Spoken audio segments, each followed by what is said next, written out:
सभी प्रेस बंधुओं को नमस्कार। जैसा आप जानते हैं आज हम यहाँ पे इकट्ठा हुए हैं। अभी 24 सितंबर को जो एक इंसिडेंट हुआ यहाँ पे, बड़ा अनफॉर्चुनेट इंसिडेंट हुआ जो कि इससे पहले लद्दाख हिस्ट्री में कभी नहीं हुआ है। एक लॉ एंड ऑर्डर सिचुएशन बनी और उसमें काफ़ी ज़्यादा वायलेंस हुआ, तोड़फोड़ हुई, आर्सन हुआ और उसके नतीजे में 4 कीमती जानें चली गई और बड़ी संख्या में हमारे सिविलियंस, हमारे पुलिस और पैरामिलिट्री फोर्सेस के जवान जो हैं वो ज़ख्मी हुए। इसके परिप्रेक्ष्य में आपका बैकग्राउंड थोड़ा बताना चाहता हूँ। आप सभी जानते होंगे कि लद्दाख यूटी बनने के बाद एक यहाँ पे एक पॉलिटिकल डिमांड रही है 6 शेड्यूल की या स्टेटहुड की। तो उस सिलसिले में यहाँ पे जो 2 बॉडीज़ हैं, अपेक्स बॉडी ले और केडीए करगिल, उनका सेंट्रल गवर्नमेंट के साथ एक लंबा टॉक्स का सिलसिला चल रहा है। वो काफ़ी दिनों से सिलसिला चल रहा है। उसमें डिफरेंट सेटअप है, हाई पावर कमेटी है जिसमें डिसीजन लिए जाते हैं और उसमें एक और छोटी कमेटी भी है, सब कमेटीज़ भी हैं। और इस सिलसिला इसमें काफ़ी कुछ मिला भी है। जैसे लद्दाख एक ही हमारे देश का हिस्सा है, यूनियन टेरिटरी है, जहाँ पे 85% तक की रिजर्वेशन, 85% रिजर्वेशन जो है वो लोकल्स के लिए दी गई है। इसके साथ ही साथ 1/3 जो है काउंसिल की जो सीट्स हैं वो वुमेन के लिए आरक्षित की गई हैं। और इसके साथ साथ जो यहाँ की लोकल कल्चर और लैंग्वेज को प्रमोट करने के लिए जो पुर्गी और जो भोटी लैंग्वेज है उसको भी ऑफिशियल लैंग्वेज का दर्जा दिया गया है।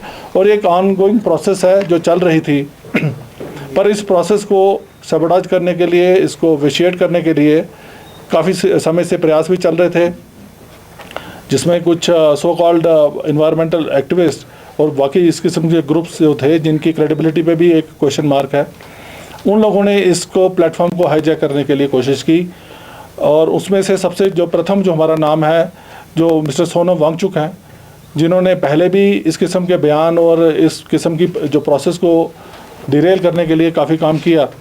और इन दिनों में 10 सितंबर को जब ये प्रोसेस चल रही थी और नई डेट अनाउंस हो गई थी 6 अक्टूबर को हाई पावर कमेटी के लिए, और उससे पहले एक उसकी प्रिलिमिनरी डिस्कशन के लिए 25 और 26 को डेट्स अनाउंस हुई थी। यहाँ के लीडर्स वहाँ पे जाके और वहाँ पे डिस्कस करते, पर उससे पहले एक अनशन शुरू किया गया और उस अनशन को प्लेटफॉर्म बनाया गया जिसमें इस किस्म के तत्व जो हैं उनको बुला के इन्वाइट करके और एक यहाँ का जो एक पीस और जो लॉ एंड ऑर्डर का इन्वायरमेंट था उसको विशिएट करने की कोशिश की गई। कई तरीके से समझाया भी गया इनको कि जो है इस किस्म की ऐसी कार्रवाई नहीं होनी चाहिए जिससे कि हमारा जो टॉक्स हैं वो डीरेल हों।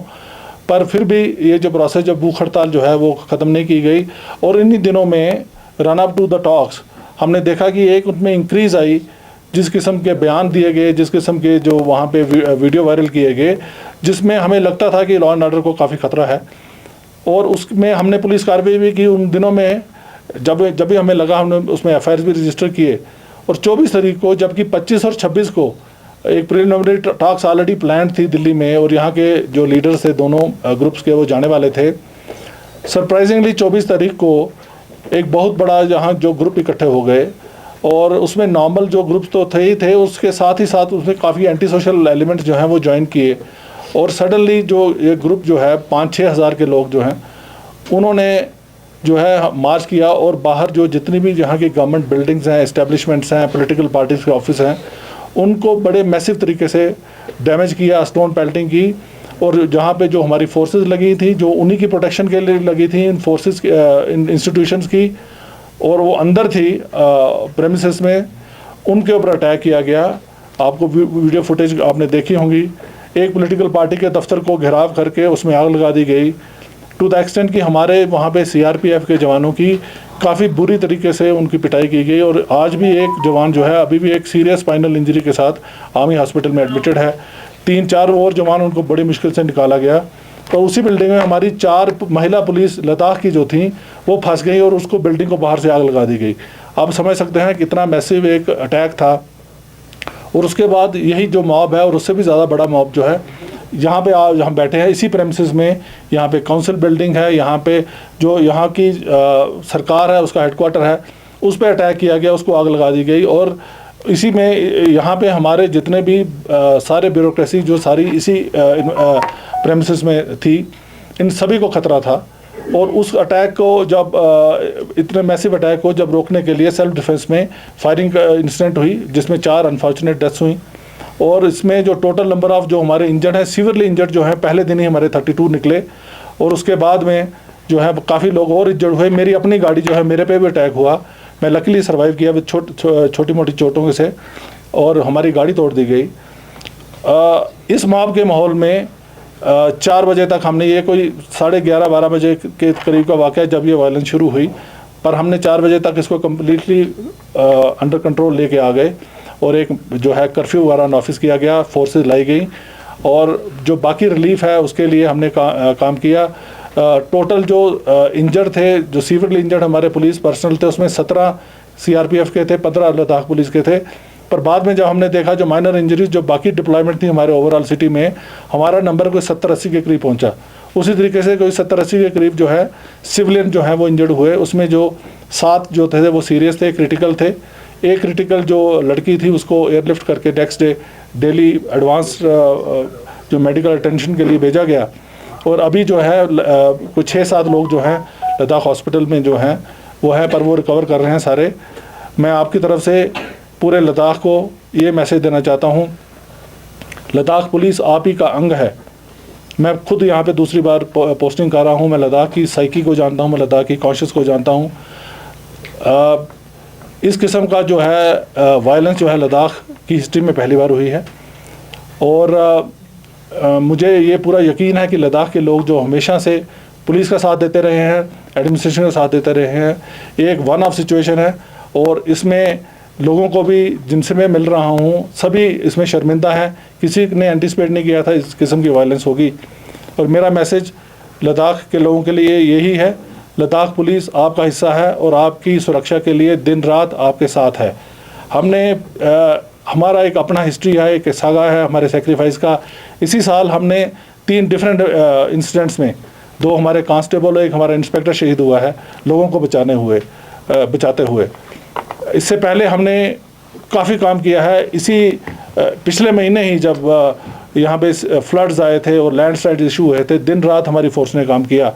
उससे पहले मार्च में सडनली जब एक यहाँ पे स्नोफॉल हो गया और हमारे को 200-300 के करीब गाड़ियाँ जो थी वो खरदुंगला चांगला पास के ऊपर फंस गई थी। पूरी रात हमने सर ऑपरेशन लगा के लोगों को खींचा और बाहर निकाला सुरक्षित, कोई भी उसमें कैजुअल्टी नहीं हुई हमारी।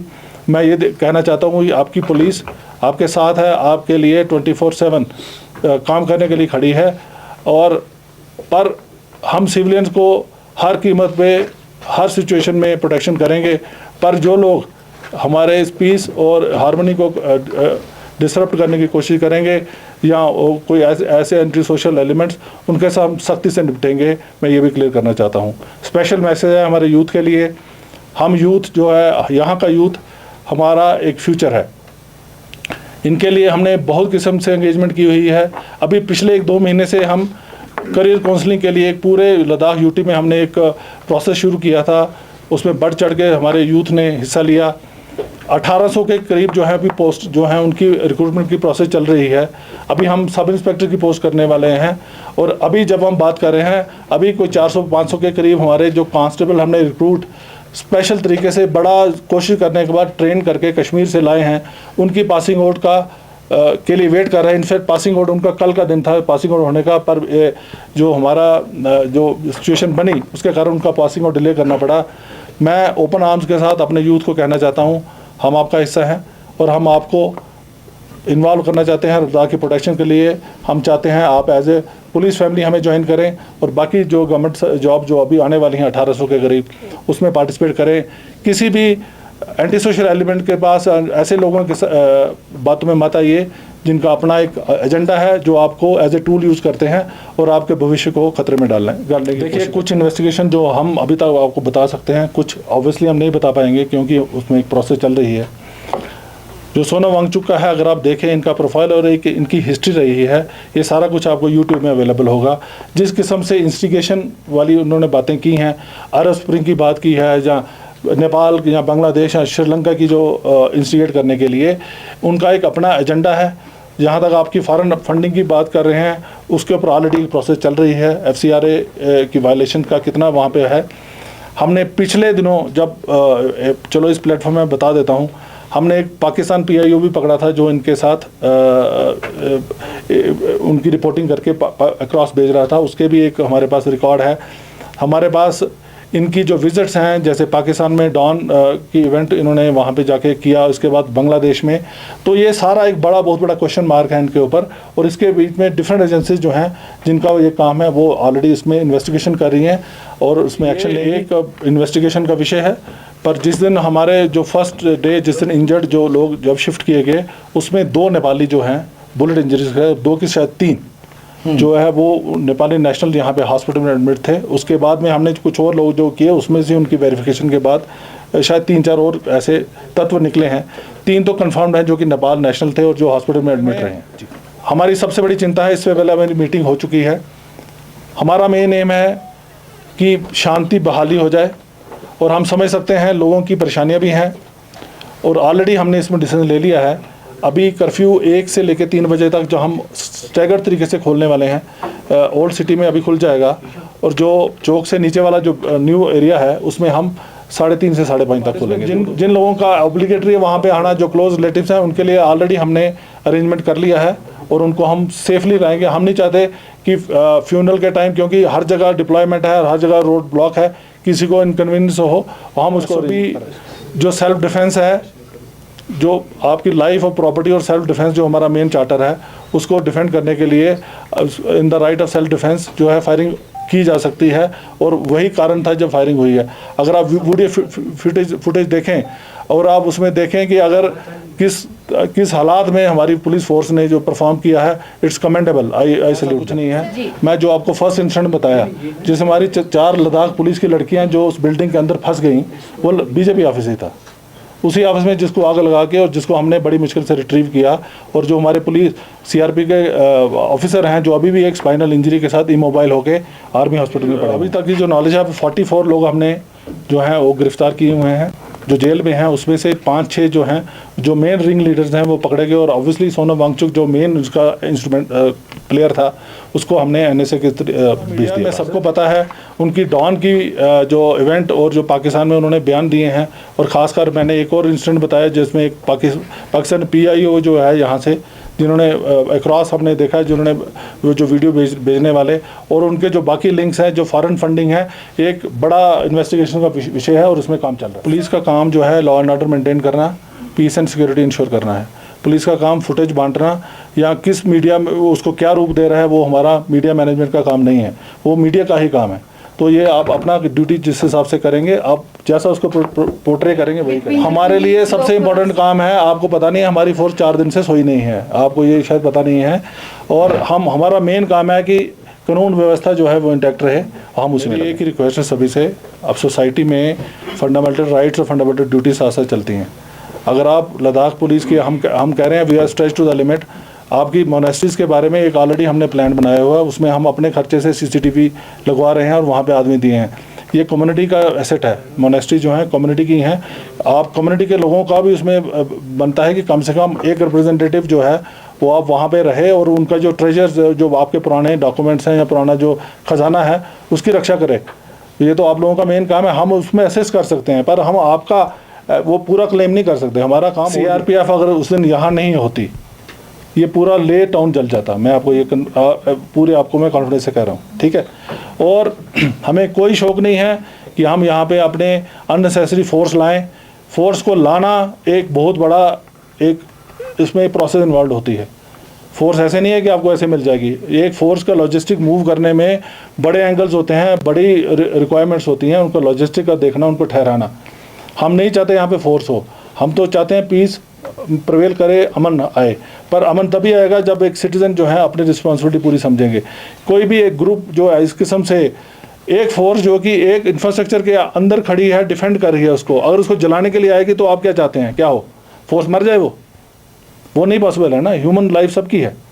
तो अगर या तो आप किसी को आपको प्रोटेस्ट को उठाने के लिए या क्लियर करने के लिए बात हो, ये तो वो सिचुएशन थी जहाँ पे हमारी गाड़ियाँ जो हम एक इंस्टीट्यूशन को प्रोटेक्ट कर रहे थे, बाहर से जो आपके इस असामाजिक तत्व आके वहाँ पे अटैक कर रहे हैं और उनके ऊपर आगजनी कर रहे हैं, सारा कर रहे हैं। आपने फुटेज में देखा होगा। आप ये देखिए, लाइफ एंड प्रॉपर्टी जो नेशन की प्रॉपर्टी है और ह्यूमन लाइफ जो इनोसेंट की, क्या आप सीएससी के जितने एम्प्लॉइज़ वहाँ पे थे या जितनी ब्यूरोक्रेसी है, क्या आप चाहते सब जल के मर जाते? ये नहीं चाहते ना आप। तो एसओपी जो होती है वो आपको उस कंटेक्स्ट में देखिए। हम फोर्स अगर अंदर खड़ी है किसी को प्रोटेक्ट करने में, किसी को क्या लिबर्टी है कि उसको फोर्स को आगे अटैक करे? अगर आपने कोई आपका डेमोक्रेटिक एक्सप्रेशन है उसको पीसफुल तरीके से करिए, जो कि आप हमेशा करते हैं। तो जब आप खुद ही देख रहे हैं कि इतना पथराव करके, इतना आगजनी करके, उनका एम यही था एनार्की क्रिएट करना। उस एनार्की को क्रिएट करने का हमारा जो हमने डिप्लॉयमेंट की थी, अगर इंटेलिजेंस ना हो, हमें पता ना होता, तो हम ऐसा तो नहीं होता कि नहीं करते। तो हमारा जो है पुलिस का अरेंजमेंट जो होता है, डिप्लॉयमेंट होता है इंटेलिजेंस बेस्ड।